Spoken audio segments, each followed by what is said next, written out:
और बड़ी खबर इस वक्त की, जहां पर बता दें कांग्रेस की ये लिस्ट यहां पर आ चुकी है, तीसरी सूची यहां पर आ चुकी है। तो लोकसभा चुनाव को लेकर कांग्रेस ने जारी की ये तीसरी सूची, लोकसभा चुनाव के प्रत्याशियों की लिस्ट यहां पर जारी हो गई है। देखिए, राजस्थान की अगर बात करें तो गंगानगर से कुलदीप इंदौरा को यहां पर उतारा गया है। साथ ही सीकर की बात करें और साथ ही जयपुर में सुनील शर्मा को उतारा गया है। पाली की बात करें तो मिस संगीता बेनीवाल को यहां उतारा गया है। बाड़मेर की बात करें तो उमेदा राम बेनीवाल, और झालावाड़ बारन की बात करें तो उर्मिला जैन भाया, यानी कि 2 महिला प्रत्याशियों को यहां उतारा गया है। ये लिस्ट यहां पर तीसरी। तो लगातार देखिए कांग्रेस जो है बीजेपी का मुकाबला यहां करने की कोशिश कर रही है। लोकेश वाला संवाददाता हमारे साथ जुड़ गए हैं। लोकेश, ये तीसरी लिस्ट आ गई है कांग्रेस की, क्योंकि लगातार सबको बीजेपी की लिस्ट का भी इंतजार था, लेकिन कांग्रेस की ये लिस्ट आ चुकी है, तीसरी लिस्ट है और यहां से 6 नाम यहां पर आए सामने। क्या लगता है? लोकसभा चुनाव को लेकर लगातार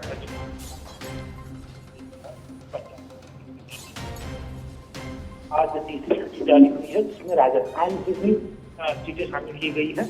राजस्थान को लेकर कांग्रेस पार्टी ने एक सीट लेफ्ट के लिए कांग्रेस पार्टी के लिए सीकर की सीटें वो छोड़ी गई है। इसके अलावा राजस्थान से आज जिन सीटों का निर्धारण हुआ है उसमें सीकर को लेफ्ट जी गठबंधन के तहत उसमें सीकर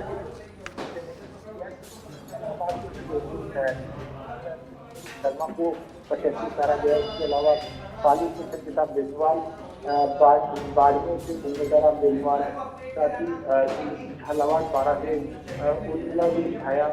और तो इस तरह से राजस्थान से आज गंगानगर से कुलदीप इंदौरा को मैदान में उतारा गया है। गुजरात की और साथ ही कर्नाटका, महाराष्ट्र, राजस्थान और पश्चिम बंगाल की जो वो जारी की गई है। राजस्थान की जो गंगानगर है, सीकर है, इसके अलावा आज पाली, बाड़मेर और झालावाड़ बारा, इन सीटों के ऊपर जो प्रत्याशी मैदान में उतारे गए हैं। तो कुलदीप इंदौरा जो कांग्रेस पार्टी के नेता और विधायक इस तरह से उनको एक सुविधा यहाँ दी गई है। इसके अलावा सीकर जो प्रभावशाली क्षेत्र है सीपीएम को लेकर भी, और जहाँ कम्युनिस्ट पार्टी के वो बड़ी संख्या में गंगानगर, हनुमानगढ़, बीकानेर और साथ ही और चूरू और सीकर, इन जो लोकसभा सीटें हैं यहाँ पर बड़ी संख्या में वोट बैंक सीपीएम का है। तो ऐसे में एक कांग्रेस पार्टी ने सीकर के अंदर गठबंधन कोई जो टिकट है वो उनके लिए निर्धारित की गई। इसके अलावा जयपुर शहर से सुनील शर्मा को जो पीसीसी के वरिष्ठ उपाध्यक्ष भी हैं उनको चुनाव मैदान में उतारा है। फिलहाल जो बात करें तो जो बारा और झालावाड़ से जो टिकट देने की बात हुई है उसके अंदर मुख्य रूप से प्रमोदन भाया की जो पत्नी है तो पूर्व में मंत्री भी थे, उनकी पत्नी उर्मिला जैन भाया को टिकट दी गई है। और साथ ही जो आरएलसी से हाल में कांग्रेस पार्टी ज्वाइन की है बाड़मेर से उमेदा राम बेनीवाल को चुनावी मैदान में उतारा है। बाल आयोग की पूर्व अध्यक्ष संगीता बेनीवाल को पाली से टिकट दी गई है। तो इस तरह से पूरी तरह से कांग्रेस पार्टी ने जो समीकरण बनाए हैं जीत को लेकर, जो दावा भाजपा के सामने किया है, तो उसी के अंदर आज एक बार फिर से जो टिकटें मिली हैं पहले लोकसभा सीटों के ऊपर चुनाव मैदान में प्रत्याशियों को उतारा गया। और उसके बाद आज जो अन्य सीटों पर चुनाव मैदान में उतारा है इसमें मुख्य रूप से राजस्थान की जो सीटें हैं उसमें जो 6 सीटें हैं एक बार फिर से कायम की, कुल 16 सीटों के ऊपर प्रत्याशी वो निर्धारित किए जा चुके। हालांकि 15 प्रत्याशी चुनाव मैदान में उतारे और सीकर को सीपीएम के लिए छोड़ा गया है। तो इंडिया गठबंधन के तहत सीपीएम सीकर की सीट है वो निधर दी गई। कहीं ना कहीं सीपीएम की ओर से जो सीकर के जो प्रत्याशी है उसको लेकर लगातार खोज की जा रही है। तो कहीं ना कहीं लेफ्ट की ओर से जो प्रत्याशी चुनाव मैदान में आएगा, तो उसको लेकर भी कई तरह की रणनीतियां हैं वो तैयार की जा रही है। जहां अमराराम पूर्व में विधायक भी रहे दसरामगढ़ से, उनको टिकट देने की जो बात है वो सिक्कर से लेफ्ट की ओर से चर्चा की जा रही है। तो कहीं ना कहीं कांग्रेस पार्टी के जो 15-16 सीटें जो निर्धारित की गई है, जिसमें एक लेफ्ट और 15 प्रत्याशी सीटों पर जिन प्रत्याशियों के मैदान में उतारे जा चुके हैं, तो पूरी दमखम के साथ में कांग्रेस पार्टी चुनाव मैदान में उतर चुकी है। हालांकि 12 और साथ में जो डूंगरपुर बांसवाड़ा से भी गठबंधन की बात कांग्रेस पार्टी की चल रही है, लेकिन अभी तक किसी तरह का गठबंधन और सीटें निर्धारित होने की बात नहीं हुई है। हालांकि बाप पार्टी ने वहां प्रत्याशी चुनाव मैदान में उतार दिया है, जहां पहले से बीटीपी के जो विधायक रहे हुए हैं और इस बार बाप के विधायक है, उनको जो बाप ने चुनाव मैदान में उतारा। तो ऐसे में चर्चा ये भी है कि कांग्रेस पार्टी जो बांसवाड़ा डूंगरपुर से चुनाव मैदान में जो प्रत्याशी है उसको लेकर जो गठबंधन है वो कर सकती है। हालांकि एक सीट सीकर को लेकर जो पूरा खुलासा है वो कांग्रेस पार्टी की ओर से किया गया है। जी। साथ ही लोकेश, क्योंकि पिछली बार देखा गया जब 10 सीटों पर यहाँ पर प्रत्याशी उतारे गए तो बिल्कुल ही अलग और बिल्कुल ही नए नाम थे, किसी भी नाम को रिपीट नहीं किया गया था। पर अभी जो 6 सीटें यहाँ पर, जिन 6 सीटों पर प्रत्याशी उतारे गए, उनको लेकर आपको क्या लगता है कि अगर बीजेपी से यहाँ पर हम कंपेयर करें तो अगर बीजेपी यहाँ पर अपने प्रत्याशी उतारती है तो कितना कांग्रेस के लिए मुश्किल या आसान होगा?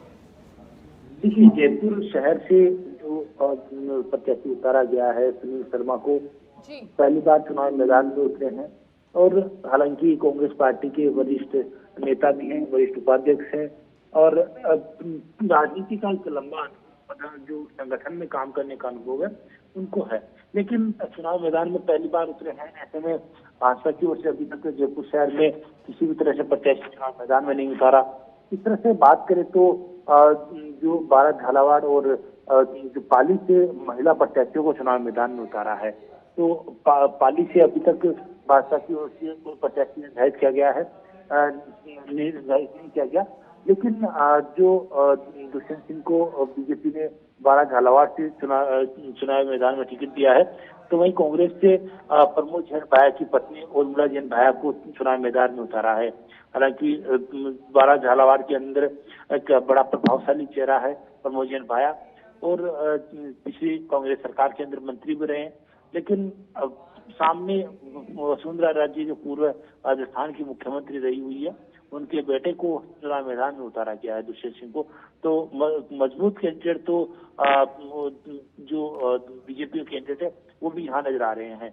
वही बात करें तो बाड़मेर से, तो बाड़मेर में भी नया प्रत्याशी है, हालांकि चर्चित चेहरा है और बायतू से उन्होंने पिछली बार जब चुनाव लड़ा विधानसभा चुनाव, तो कांग्रेस के जो हालांकि हरीश चौधरी थे, उन्होंने जीत दर्ज की, लेकिन दूसरे नंबर पर है और जो जीत का अंतर है वो भी ज्यादा बायतू से उम्मीदवार बेनीवाल का नहीं रहा, लेकिन उम्मीदवार बेनीवाल ने कांग्रेस पार्टी ज्वाइन कर ली है और यहाँ पर हरीश चौधरी की सूझबूझ और उन्हीं के चलते हुए एक बार फिर से अब उम्मीदवार को बाड़मेर से प्रत्याशी चुनाव मैदान में उतारा गया है।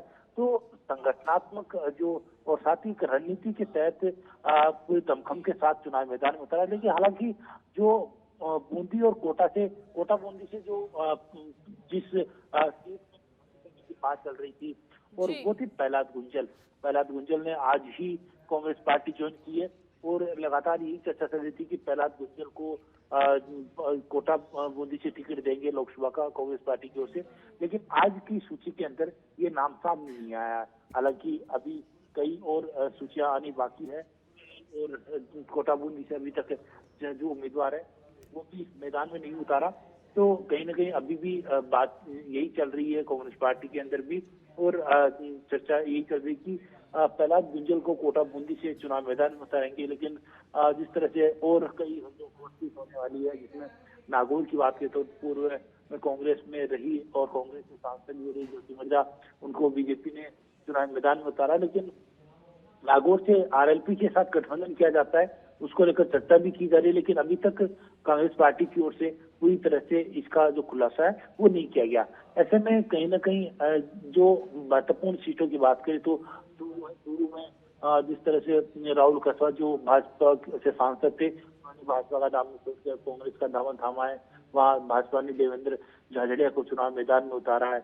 तो कई जो हॉट सीट होने वाली है, कोटा बूंदी हो या फिर नागौर की सीट हो या फिर बाड़मेर की सीट हो या फिर चूरू की सीट, यहाँ इन सीटों के ऊपर जिसमें नागौर में अभी कांग्रेस पार्टी की ओर से चुनाव मैदान में और कोटा बूंदी से कांग्रेस पार्टी की ओर से चुनाव मैदान में प्रत्याशी को नहीं उतारा है। लेकिन एक बार फिर से जो चर्चाएं हैं कि राजस्थान के अंदर कांग्रेस पार्टी इस बार पूरे दमखम के साथ चुनाव मैदान में उतरे, एक विशेष रणनीति बनाकर ही प्रत्याशियों के जो चुनाव मैदान में उतारने का काम कर रही है। जी तो साथ ही लोकेश, चूंकि आपने भी बताया कि नए नामों का यहाँ पर उनको उतारा गया है, इस बार कांग्रेस की जो रणनीति है या कहे स्ट्रैटेजी है बहुत अलग इस बार दिख रही है, क्योंकि बड़े बड़े चेहरों पर यहाँ दांव नहीं खेला गया है।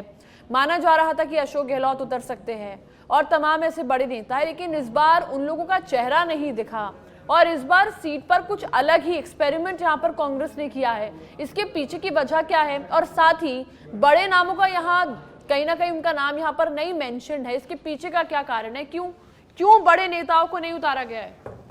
देखिए, बड़े नेताओं की बात करें तो जिस तरह से कांग्रेस पार्टी की ओर से रणनीति तैयार की गई और सभी वरिष्ठ नेताओं को विशेष जिम्मेदारी ये दी गई कि राजस्थान की अधिक से अधिक सीटें वो जीत कर आए, लेकिन उनको चुनाव मैदान में नहीं उतारा। ऐसे में पूरे राजस्थान की जो कैंपेनिंग का जो जिम्मा है वो इन सभी वरिष्ठ नेताओं से, बात करें तो पूर्व मुख्यमंत्री अशोक गहलोत की बात हो या प्रदेशाध्यक्ष पवन सिंह डोटासरा की बात हो या फिर पूर्व उप मुख्यमंत्री और पूर्व प्रदेशाध्यक्ष सचिन पायलट की बात हो, तो इन नेताओं को चुनाव मैदान में पार्टी की ओर से उतारा नहीं गया है। साथ ही पूर्व में जो बड़े जो पदों पर रहे, चाहे बात करें तो वर्चस्व वाले नेताओं, चाहे रघु शर्मा जिस तरह से अजमेर से सांसद भी रहे हुए हैं, राजस्थान सरकार में कैबिनेट मंत्री हुए, उनको चुनाव मैदान में अभी तक नहीं उतारा। हालांकि अजमेर की सीट पर किसी तरह का जो क्लियर है वो नहीं किया गया, अभी तक इसका अनाउंस नहीं हुआ, लेकिन बताया जा रहा है कि वहां पर विकास चौधरी को चुनाव मैदान में उतारा जा सकता है,